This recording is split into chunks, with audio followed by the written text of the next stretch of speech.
Muy buenas tardes. El día de hoy vamos a revisar las medidas de dispersión.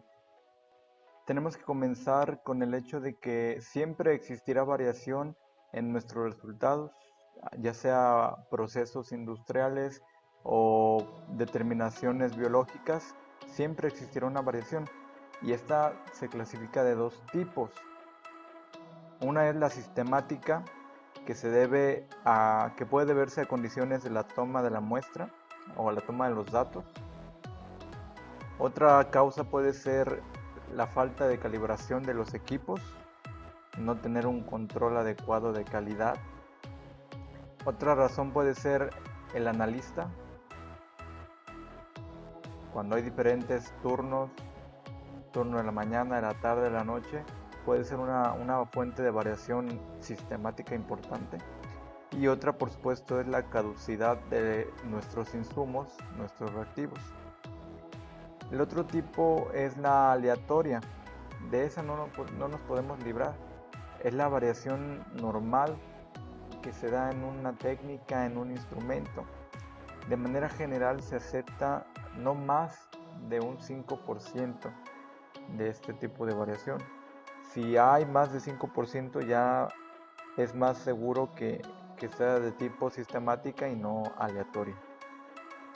Como ejemplo podemos poner la glucometría capilar mediante un glucómetro manual, en la que conocemos que el método de referencia es la glucometría venosa y, y entre ambos métodos se estima que existe un 10% de variación respecto de este método con el método de referencia. Comencemos con la desviación estándar, cuyo símbolo es la S mayúscula. ¿Qué es la desviación estándar? La desviación estándar es qué tanto es diferente un dato, una medición, respecto de la media. Numéricamente es la distancia que hay de ese valor con un dato central que llamamos media. Y matemáticamente pues es una resta. Tenemos aquí la fórmula, esta letra griega es el sigma. Usamos la letra sigma cuando hablamos de la desviación estándar poblacional. Usamos la letra S cuando hablamos de la desviación estándar muestral. ¿Qué es la desviación estándar? Es la resta o la diferencia entre el dato I menos la media. Y cada diferencia la elevamos al cuadrado. Y después todos esos cuadrados los sumamos y los dividimos entre los grados de libertad, es decir, n-1.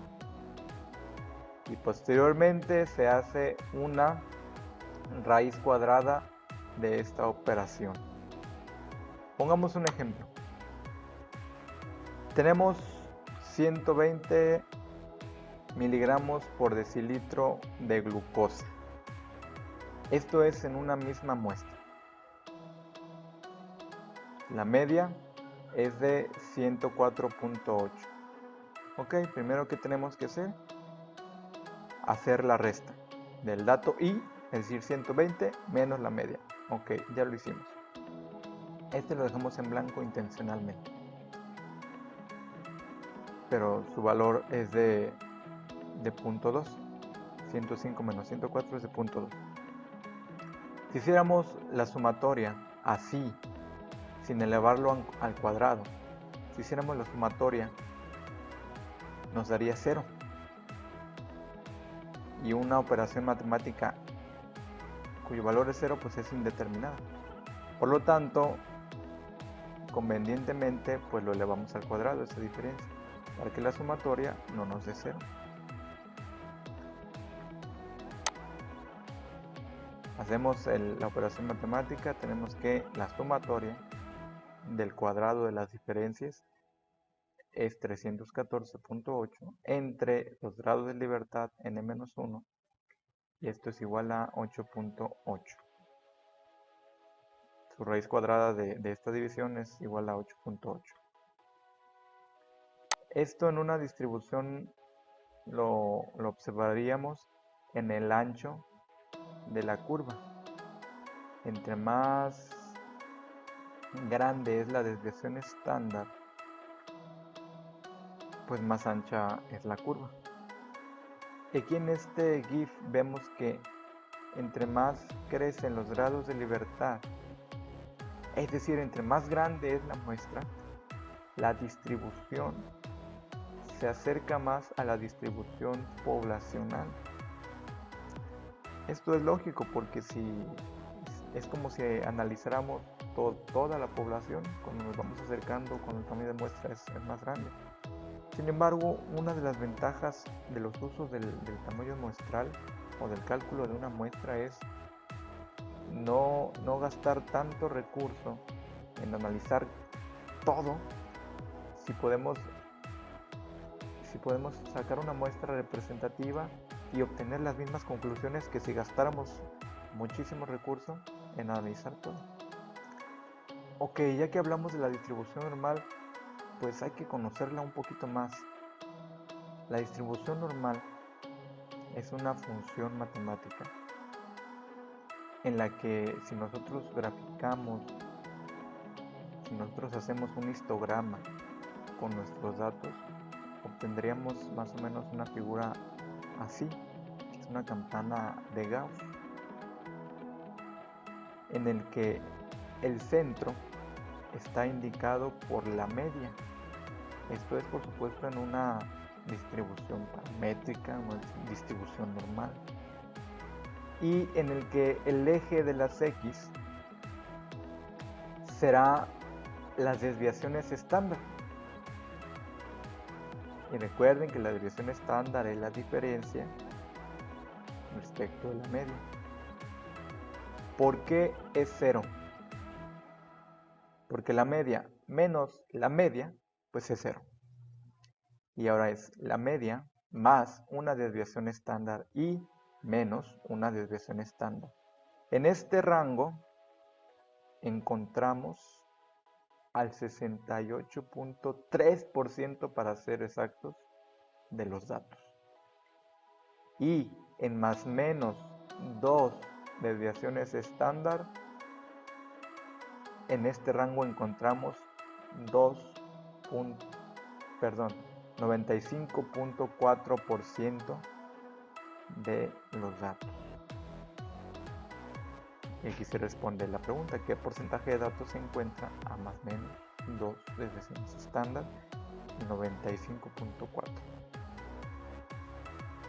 Este valor es muy importante y este 2 también, porque cuando nos piden el valor de Z para 95% de confianza, recuerden que es de 1.96. Tiene mucho que ver ese punto 4 y este punto 4. Y bueno, casi la totalidad de los datos se deben de encontrar a más o menos 3 desviaciones estándar, el 99.7% de los datos. Los límites de control de calidad dependerán mucho del área. Por ejemplo, en el laboratorio de análisis clínicos utilizamos las reglas de Westgard, que establecen criterios de decisión cuando algún dato se encuentra a más o menos 2 desviaciones estándar, cuando hay 7 datos en un solo lado, etc. Pero de manera general, tanto en ciencia como en análisis clínicos, aceptamos 95% de confianza. Y ya en farmacia, en soluciones parenterales, por ejemplo, se exige un 99% de control de calidad. Ahora, necesitamos realmente la desviación estándar. No basta con que sepamos la media de una distribución, de una muestra. Ocupamos la desviación estándar. Noten cómo intencionalmente les pongo aquí otra simbología. DE, desviación estándar, que es lo mismo que la S en mayúscula. y SD también en inglés, que es lo mismo que desviación estándar. Tenemos el siguiente ejemplo, 9 datos, cuya media es 11.45 y cuya desviación estándar es 0.35. Si hiciéramos un esquema de Diana, pues tenemos que los datos están juntos, es decir, hay buena precisión, y la media está en el blanco, es decir, también hay exactitud buena. Si lo graficáramos en un histograma, pues obtendríamos una curva normal, en el que el centro es la media, y el ancho pues es la desviación estándar. Tenemos otro ejemplo, en el que también son 9 datos, es decir, la n es la misma, la media es la misma, sin embargo la desviación estándar es diferente. Aquí es de 2.08. Si el esquema de Diana, bueno, tendríamos que la media, es decir, la exactitud, pues sería aceptable. Sin embargo, la desviación estándar es muy grande, es más grande que la distribución anterior. Por lo tanto, los datos están más separados y su distribución estaría más ancha o más plana, una distribución más planicúrtica. Es decir, si quisiéramos comparar estas dos muestras, estos dos grupos, solo mediante la media, diríamos que son iguales, porque la media es igual. Pero esto es una mentira, porque la desviación estándar es diferente. Por eso, y aquí va el preámbulo para la prueba de la TED-Student. Por eso, para la prueba de TED-Student, consideramos también la desviación de los datos. Y si es desviación poblacional o si es desviación estándar muestral. O en sus defectos, si no sabemos la desviación estándar, pero se calcula. Es decir, para comparar dos grupos, no solamente es la media, sino también su respectiva desviación. Ya que hablamos de precisión y exactitud, vayamos viendo unos esquemas con diferentes situaciones. Tenemos el ejemplo 4, en el que es semejante al anterior. Buena exactitud y buena precisión. ¿Por qué precisión? Porque están los datos cercanos entre ellos. ¿Por qué exactitud? Porque están están cercanos al blanco, a lo esperado. En el ejemplo número 3 tenemos exactitud porque la media está dentro de lo esperado, es decir, los datos se distribuyen alrededor del valor esperado. Sin embargo, están muy separados entre ellos, por lo tanto hay precisión baja. Lo vemos en la curva, una curva más ancha, es decir, mayor desviación estándar. En la situación número 2 vemos una buena dispersión, es decir, los datos están cercanos entre ellos. Sin embargo, es una mala exactitud porque están desplazados del valor esperado. Y aquí lo vemos en la curva también, una curva con un ancho aceptable, pero están separados respecto de la media, del valor esperado.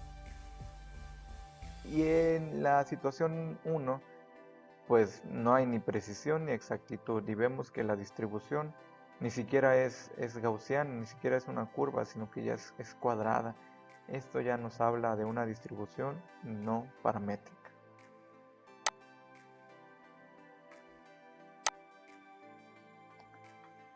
Pasamos ahora a las medidas de localización.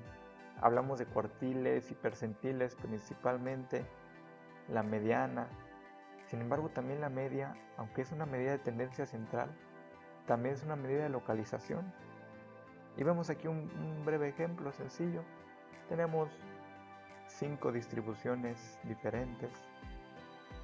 La distribución morada y la distribución azul, por ejemplo. Solo mediante su media podríamos localizar o podríamos describir la posición de una y otra, ¿sí? Podríamos decir que la distribución azul está a la izquierda de la distribución morada. Y ya eso es una medida de posición o de localización. Pero no abundaremos más en eso, es solamente un comentario acerca de la media, que también es medida de localización. Los percentiles y los cuartiles nos permiten saber el porcentaje de datos que se encuentra por arriba y por debajo de ellos. Por ejemplo, un percentil 80, que es 10 miligramos por decilitro de urea en sangre en un grupo de pacientes con insuficiencia renal aguda. ¿Y esto qué significa? Que el 80% de los pacientes con esta patología tiene menor de 10 miligramos por decilitro de urea en sangre. Y el 20% tiene niveles mayores de 10 miligramos. Visualmente es mejor utilizar este gráfico llamado box plot o gráfico de caja y bigote, en el que este es el bigote inferior, el bigote superior, en el que el límite inferior es el dato mínimo, la X mínima. El cuartil número 1 es el que marca la posición del 25% de los datos. La mediana o cuartil número 50, la mediana o cuartil número 2, que es lo mismo, marca el 50% de los datos. Y el cuartil número 3 marca el 75% de los datos. Y el límite superior es el valor máximo. ¿Cómo se construye un gráfico de estos? Bueno, es sencillo. Se ordenan los datos de menor a mayor, se identifica el dato mínimo y el dato máximo, se identifica la mediana, es decir, el dato que separa en dos partes iguales, en dos cantidades iguales los datos. Se calculan y se identifican los cuartiles. El cuartil número 1, por ejemplo, en una muestra de 99 datos, ¿cuál será? 99 más 1, 100, entre 4, 25. Será la 25ª, no sé si se diga así, pero es la posición número 25. Fíjense que no nos da un valor, sino una posición. El cuartil número 2 es la mediana. El cuartil número 3, la posición 75, suponiendo una base de 100. Gráficamente, también podemos, mediante este diagrama de caja y bigote, podemos también observar la distribución de los datos. Por ejemplo, aquí vemos que el 25% de los datos se encuentra de 0 a 1. El otro 25% consecutivo se encuentra de 1 a 2. Es decir, el 50 se encuentra de 0 a 2. Y miren cómo el restante 50 se encuentra en un rango más amplio, es decir, sería una distribución así, en el que está sesgada, está inclinada, ya no es una distribución normal. Y bueno, observemos que el rango es desde el cuartil 1 al cuartil 3, a esto le llamamos rango intercuartílico. Entre más amplio sea este rango, pues nos va a indicar que hay mayor dispersión en nuestros datos. Ok, así concluimos entonces el video sobre medidas de dispersión, que prácticamente fue sobre desviación estándar. De verdad quería yo abarcar el coeficiente de variación y el error estándar de la media. Sin embargo, el tiempo no fue suficiente. Hay muchas cosas importantes que mencionar acerca de ellos y tomaremos otro video para mencionarlos. Espero les haya gustado este video y si es así, un like y su suscripción. Muchas gracias.